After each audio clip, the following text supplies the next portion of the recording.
Hello, Honors Higher Algebra students. This is Mr. Johnson, and this is the third lesson in our Unit 16 study of stats.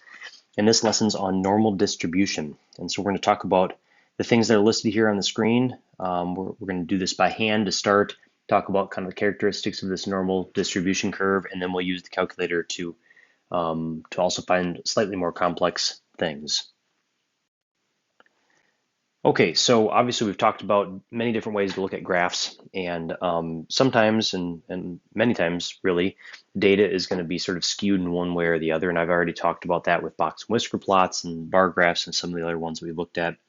So you can see that in these three on the screen, sometimes the data is a little bit more spread out, or it's maybe skewed to the left, and so therefore it's kind of grouped over to the right, or in that middle one, that pink one, it's more grouped to the left, so it's sort of skewed and spread out to the right. And then you can see that obviously in many cases you have a random assortment um, of pieces of data, but there are certain things in life where you have a much more predictable curve, and that's called a bell-shaped curve or a normal distribution. One of the things that ends up impacting many of you, I guess, earlier than other things would be nationalized tests. So when you take a look at nationalized tests and they look at the scales and the grading of those tests and what types of questions to ask and things like that, they actually can predict scores and they can predict who is at the upper echelon of performance based on this idea of a bell curve. And you may have seen bell curves before, you may have heard of bell curves before. In college, it used to be, and I think it still is in many places, a habit of professors to grade tests based on bell curves, where they would actually create this normal distribution from the results of their class. And it's not necessarily a good thing unless you end up scoring in the top small percentage most often. You really don't necessarily want a bell curve, because a bell curve in a test in college would mean that very few people would get A's, for example. And you'll see that as we look at the normal distribution and the way that the bell curve is developed. Okay, so normal distribution has a definition that you can see here. It is the most important distribution for a continuous random variable. And again, I have mentioned a number of things in life can follow this trend. Obviously, one of those is the test scores I mentioned, but you can have other things like physical attributes of people, or even we list crop yields here. And so there are many things that can fit these types of curves. The curve is really based on the mean, which is the middle of the curve, so that's the average. You can see, for example, in these two problems, we have the mean of 10, and then we have a mean of 15. So the mean is the middle of the curve. It's where the peak occurs. And then everything is really based on the standard deviation. So if you remember on your calculator, we had this little symbol here that we kind of calculated, but we really didn't talk about what it meant in the last video. And that standard deviation is really how this particular curve is developed. You'll notice that the smaller the standard deviation, the skinnier it is, and the larger the standard deviation, the fatter or the more spread out the graph will be. So here are some of the basic characteristics of the normal curve. So first off, you have a mean, median, and mode that is representative of the middle. So we've already studied measures of center, and that average right there is going to be right at the middle of that curve if it's a perfect normal distribution curve. The symmetric nature of it means that 50% of the data falls below the mean, 50% of the data falls above the mean. And these are some numbers that will be important to remember. So it is a perfect bell curve shape with 50% of the data above the mean, 50% of the data below the mean. The standard deviation will allow us to study the spread from the mean. Okay, you will need to memorize this formation, I guess you could say, of the bell curve. It's the empirical rule, which is that if you have the mean right here, that mean is essentially a standard deviation of 0. So in other words, you're just right on the mean, and that's going to be the most common if you were to look at maybe a set of data. And within one standard deviation on either side represents 68% of the data. So if you were to, I don't know, do a test for a group of people, excuse me, 68% of the people would fall within one standard deviation of whatever that score would be. Or maybe let's take a temperature example. So if you say the average temperature in May is, I don't know, 65 degrees, okay, that would be your average temperature, and maybe your standard deviation is 3 degrees. And so you could go 3 degrees here to get to 68, you could go 3 degrees there to get to 62, and 60% of the temperatures in May would then fall within that first standard deviation on either side of the mean. Then if you go one more standard deviation, so now you're 2 standard deviations away from the middle on either side, 95% of the data, most of the data here, is within 2 standard deviations of the mean. If you go yet one more, so we typically go up to 3 standard deviations, 3 standard deviations away from the mean tells us that we have 99.7% of the data. So we have almost all the data except a little sliver, and that little sliver would be beyond 3 standard deviations from the mean. Now I'm going to have you fill in some extra pieces to this that are going to be helpful for us as we analyze this. First off, if this is our mean right down the middle, okay, remember that 50% is above and 50% is below, obviously making up everything. Okay, so we have that basic information. Some other information that we know, I'll just kind of start to fill this in. If this is the middle, the mean, and 68% of the data is within 1 standard deviation, that means that we have 34% here and 34% there. This is all based on symmetry, right? So if you have 68% between 1 standard deviation on either side, then obviously from the middle out to that first standard deviation is 34%. From the middle over to the other standard deviation, it has to also be 34%. So let's do this. Let's take 68% away from 95. So if we take 95 minus 68, we get 27. That means that this little section right here and this little section right there must be 27, and it must be exactly the same. So I'm going to divide that by 2, and what we get is 13.5. So if we're going to go like this, 13.5%, and go like that, and 13.5%. And these are just numbers that you will need to memorize because this is the normal distribution graph, and these numbers will stand as long as it's a standard bell curve or a normal distribution. Okay, then let's go one step further so you can think through the math of this. So if we have 99.7% and we have 95%, we're trying to take a look at what percentage is going to lie here and here. So if I take 99.7 minus 95, I get 4.7.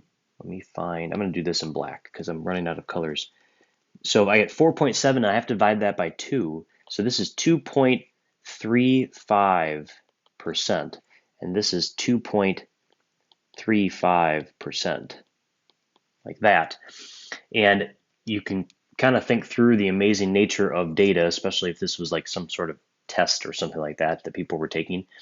The leftover, after we have 99.7% of the data, the leftover on these little wings right here would obviously be 0.3, because 99.7 is just missing just 0.3, which is kind of an amazingly small amount of data. And so on either side of that, you were dealing with, I guess I'll go back to red for a second here. So you are dealing with 0.15%, which is very small, like this, and that is above 3 standard deviations from the normal, or from the middle, the mean. Okay, so I've kind of tried to break down all of the data. What you have to remember are these 3 little pieces here that is notated by 68, 95, and 99.7. Okay, so let's go ahead and try an example of this. So we are going to create a normal distribution curve. Oops, that's not at all what I want to do.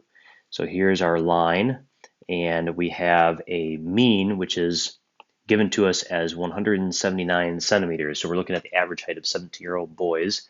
And so therefore, I have right here in the middle, 179, like that. I think I'm going to try to give myself a nice bell curve here. Whoa, that was bad. and pretend like this is absolutely perfect, okay? Obviously, we have just natural limits to this. People cannot be 240 feet tall, for example, but we're just going to go with the middle. Right there is 179, okay? Um, the standard deviation is 8, and so what that means is that if we move one standard deviation away, I'll just put a little dashed line here and right here. Okay, that's going to be one standard deviation. We'll just do like this, negative, kind of like that last graph, -1 of 1. So we're just moving one standard deviation to either side of that. We're going to simply just add 8 to 179 to give us, let's see, this is going to be 187 here, and then we'll do 179 minus 8, and that's going to give us 171 there. And we're talking heights here, okay? Remember that. Actually, let's fill in the percentages after this. Let's keep going on this. So we have our next one. So this is 2 standard deviations, like that. I'm going to put these in circles just to keep things separate here. So these are my standard deviations from the middle. That's 2 to the left. I'm also just going to, for the sake of finishing these standard deviations, I'm going to put in my third one as well. Okay, and then let's go ahead and figure these out. So I had 187. I'm going to add 8 again. So I get 195 for this one. And I'm going to add 8 one more time, and I'm going to get 203. So that's 3 standard deviations out. I had 171. I'm going to subtract 8 from that and get 163, and subtract 8 and get 155. So we have a basic normal distribution graphed, which I suppose I could have made a little bit neater, but that's okay. So here we have it. And we're going to be looking at a couple items here. The first one is between 163 and 195. So you can see down here, I'll use my little pointer. So 163 is here and 195 is there. It says calculate the percentage of 17-year-old boys whose heights are between those. Okay, so remember, we have 68% right here.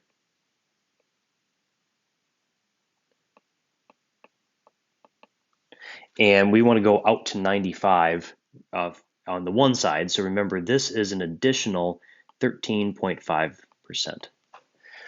We also want to go in the other direction, like that. This is 13.5%.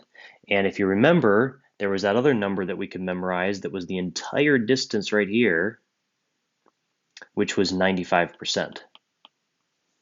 And so we could do this a variety of ways. Obviously, we could kind of break down from the first one, 68%, we could kind of break that down, and then 13.5 is the next string. Or we could we know that within 2 standard deviations, which is what this is asking for, that's 95% of the data. So that's going to be a 95% possibility that 17-year-old boys are between those 2 heights. So it's a very high probability that if you randomly selected a boy that's 17 years old, he would be in that particular range of heights. Okay, now we're going to try 179 to 87. So 179 is the exact middle. 87 is, actually, I'm going to highlight this. So 179 is here in the middle. 187 is 1 standard deviation away. Remember, I said that was going to be 68 from either side of that. And if you were to think just about one side of this, that's going to be half of 68, so 34%. Okay, and then more than 95. So remember, we have this large probability right here. 3 standard deviations out was 99.7%. And so we're looking at, let's see, I need to change colors sort of. I'm running out of options. So we're looking at essentially, I'll just highlight it. So we're looking at anything from 195 and beyond. So we don't want to stop at 203. We want to go beyond, because remember, 99.7% of the data is here. And so we need to also include the very, very small chance that we have some extras out there. If you remember, we had, let's see, I'll label this. So this little bit right here, this spot between 195 and 203, that's going to be 2.35%. We had talked about that in the previous page. And then there was an additional 0.15% like that would finish off the data. So if you were to just add those up, the 2.35 and the 0.15, you get a total of 2.5. And there's a couple other ways, obviously, to think through that. For example, this is 95% of the data. Well, that means that there is between here and here 5% left. So if we're looking at just one half of that, half of 5 is 2.5. So there's a bunch of ways to do this. I'm just trying to make all of the connections I can for you. And so 2.5% of the boys there, if you were randomly to select one, would be more than 195 centimeters tall. Okay, let's take a look at another one. So it says the contents of a can of a certain brand of soft drink are normally distributed with a mean given and a standard deviation given. All right, let's do a little curve here. So we have, let's pretend like it's a perfect normal distribution curve. Not quite, but close enough. So our 0 standard deviations there, that's going to be here, and I'll label that as 377. And then we have 1 standard deviation away. Call that 1 like that. So we're taking 377 and we're adding 4.2. So that's going to be, I didn't really plan this out very well, so 381.2. And then we have the other side. This time I will leave a little gap there. Okay, so that's going to be -1. This is going to be 377 minus 4.2, which is going to be 372.8. I'm going to just tweak this other one because you can hardly read it. So that's going to be 381.2 like that. Okay, and then let's go at another standard deviation at least here. We might be able to stop. We'll go ahead and read the problems and see if we need any more. So if we were to go a little bit further, and I didn't leave myself space again, so I'll erase a little bit. So we have 377, or sorry, we have 372.8, and we are going to subtract 4.2 again. So this 2 standard deviations to the left would be 368.6, and 381.2 plus 4.2, that's going to be 385.4. So that's going to be all the way 2 standard deviations out. Let's see if that will help us at least answer these problems. So we have the first one. It says probability that a randomly selected can has contents between 377 and 381.2. So we're looking at this little section right here, right? And remember, the total between 1 standard deviation on either side is 68%. So a little bit right there, that's going to be 34%. If 10,000 cans are filled on a given day, sorry, the words are a little bit messed up. There should be a space there. How many, that's not how you spell many. How many would you expect to contain less than 64.4? Well, I didn't quite finish off the data, so you can kind of assume here that our last one, 368.6 minus 4.2, would be the value we're analyzing. So if you were to put the third standard deviation in over here, you would have 364.4. So it's asking us how many would you expect to contain less than that? Well, remember, this little bit here past that third standard deviation is a very small percentage. It's 0.15%. So if you had 10,000 cans, you're looking at multiplying that by 0.015, because remember you're doing a 0.15%. So you're going to multiply and move that decimal place 2 units over. So if you take 10,000 times 0.0015, again, that's a very small amount, you end up getting 15 cans. And that would be 3 standard deviations to the left of the mean. Okay, so the next question we need to ask is, what if the values we're analyzing are not really nice values along the standard deviation? So obviously, if we had a situation where we had like in that last problem, what if one of the things that we were asking was not on the third, standard deviation? Maybe it was something that was kind of in between them. And so on your calculator, you have to be able to do this as well. And so in your calculator, you'll have to just follow my words here. I won't be able to show you on the screen, but you can see these screenshots on there. You press second and the VARS button, that stands for variables. But when you press second, it calls up that item above it, which is DISTR, that stands for distribution. And you will look for the second option, the normal CDF distribution. And when you press that, you should get a screen that has these prompts on it. And so you will go ahead and fill out the values that we're analyzing with regard to a particular situation. So I'm going to walk you through really quickly how to utilize this, and keep in mind that the values are not going to be exact, but it's going to be a bit of an estimation based on what flexibility or differences the data may have. So I'm going to actually go through the last problem we just did. Remember our mean, and I'm going to fill this in. So our mean is actually, let me begin from the beginning. So you're going to see this thing that says lower right here. Okay, lower means that if, like in the last problem, we were trying to figure out the probability that it was less than 364.4, right? So lower, we want to make sure that we represent the lowest it possibly could be. And your calculator very well may have this already in as a default. Most of yours probably do, but you're going to want to, if you don't have it already, you're going to want to type in, I'm going to cross off 8, you're going to want to type in 1 times 10 to the negative 99th power. Basically, that means you are doing scientific notation, and it's the smallest number you could possibly write in the calculator. So your lower value is the fact that we're trying to figure out how the probability of it less than 364.4.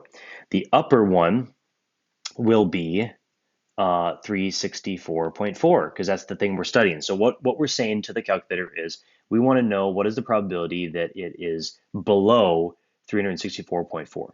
Now you have to tell the calculator the mean, otherwise it has no idea how to measure this. The mean is 377, and the standard deviation obviously is really important. That's 4.2. So go ahead and enter those items in.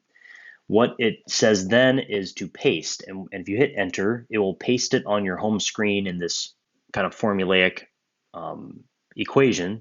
And if you hit enter again, you will get, or at least I get, 0.00134996. And this, remember, as a percentage would be about 0.13%. Now, obviously, we calculated at 0.15. That's because that's a perfect distribution. And so the calculator is basing this off of its calculation of the normal distribution. And the power behind this is that you're able to then figure out stuff that might not be a standard deviation. So you might be able to figure out something that's maybe between standard deviations. And let me show you on the next example. So in 2012, the heights of rugby players were approximately normal distributions with a mean, so an average of 179, and a standard deviation is 7. Find the probability that a randomly selected player in 2012 was, and then the following. So let's go ahead and draw out our normal distribution curve.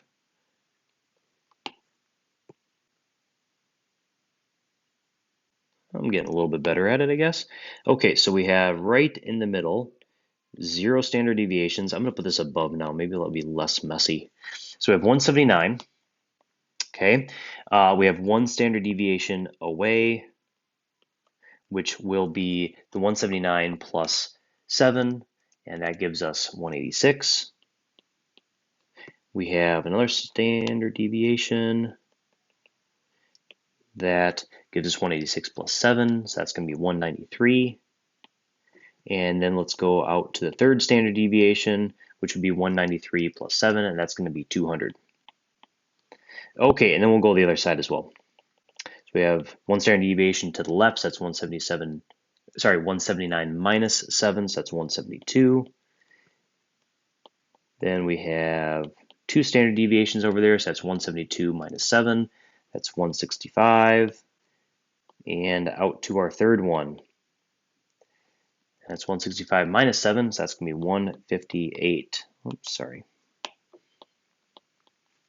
Okay, so we have our distribution curve. So between 170 and 190, well, that doesn't really show up on this normal distribution curve, because really, and I'll try to use green if this works, we're trying to kind of figure out, nope, that doesn't work at all. Let's try black.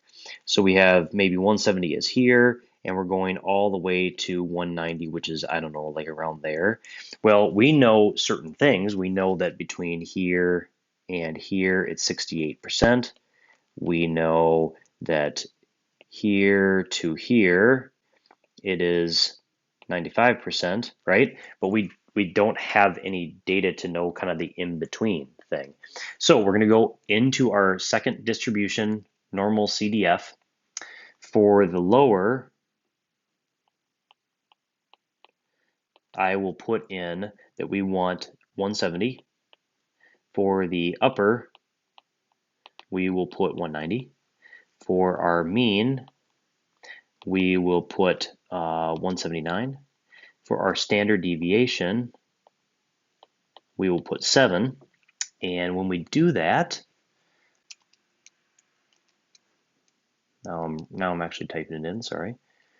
So when we do that and hit enter, we get 0.842687, and I kind of rounded there at the end. So in this case, we get 84.27%, like that.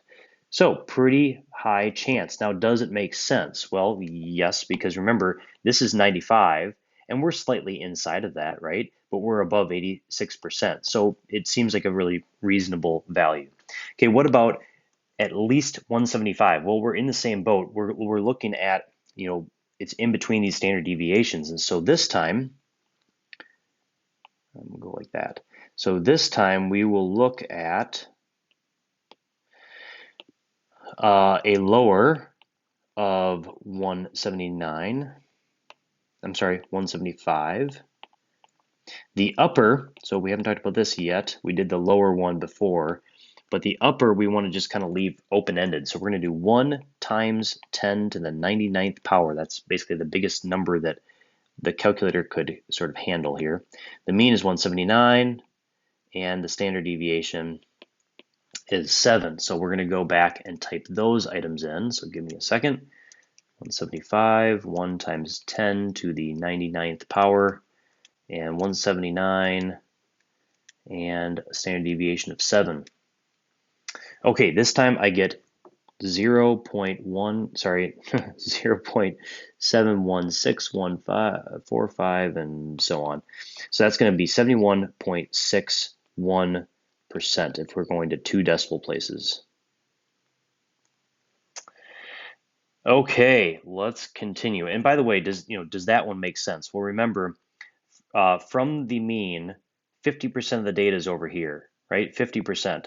And so we're going to tack on a little bit more because remember, we're at 175, so we're kind of in the middle here. So it certainly seems plausible that that would be about 71%. That's totally fine because remember, all of the stuff right here is 34%. So we're kind of sitting in the middle roughly. So we're adding another, 15, 16% onto 50. So that makes some sense.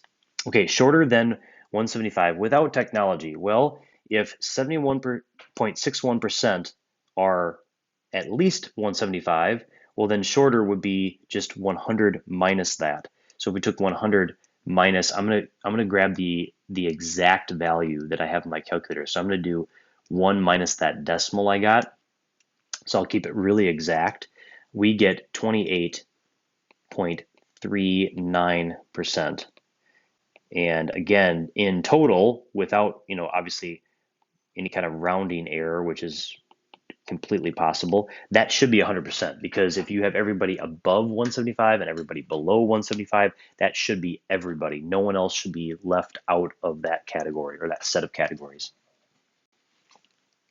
Okay, we have our last example. So the weight in grams of bags of sugar filled by a machine are normally distributed with a mean of that and a standard deviation of 2. Bags less than 500 grams are considered underweight and cannot be sold. What proportion of the bags are underweight? So let's go ahead and set up, and we're going to use our calculator for this. So I'm just going to do a basic sketch here. So you have your normal distribution curve, looks like this. You have your mean, which is here, and that is 503. And then here we have, and I'll just do 1 on either side here just to get us started, because we're going to use our calculator. So this would be, 50, let's see, the standard deviation is 2. So 505, this is going to be 501. So notice that, as you move out to your next standard deviation, you can't according to their model here, less than 500 grams are considered underweight and can't be sold. Well, if you go 2 standard deviations to the left and you subtract 2, you have 499, and therefore, that already now is underweight and cannot be sold. So, so we're going to look at setting up our same distribution calculator. Oops. So I'm going to go to distribution, go to normal CDF, and our lower one. So we're looking for the portion of bags that are underweight. So that means that really anything that's as small as you can possibly imagine up to 500. So we're going to let this be 1 times 10 to the negative 99th, so a really small number. The upper one will be 500. The mean is 503, and the standard deviation is 2. So I'm just going to type that in quickly. 1 times 10 to the power of negative 99. By the way, use the negative button, not the minus button there. If you use the minus button, it will get confused. So use the negative button right underneath the number 3.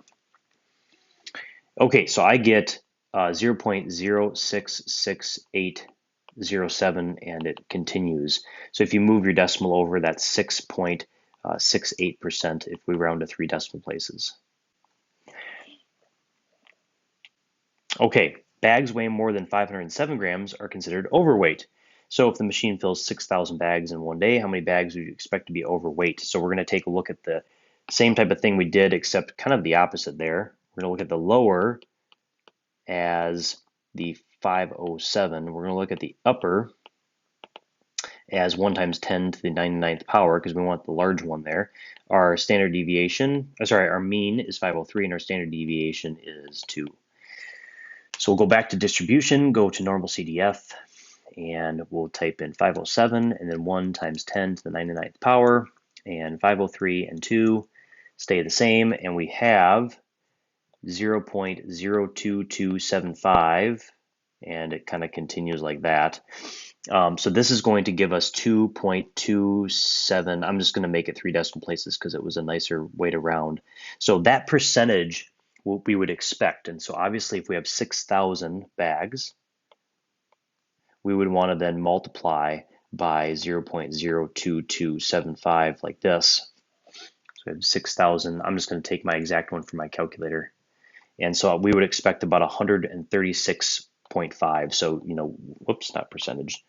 So, how would you round that? Well, you could just say, because if you're a business trying to make sure that you're not going to be wasting product, I would round that up and say we're looking at 137 bags is what we would expect to be overweight.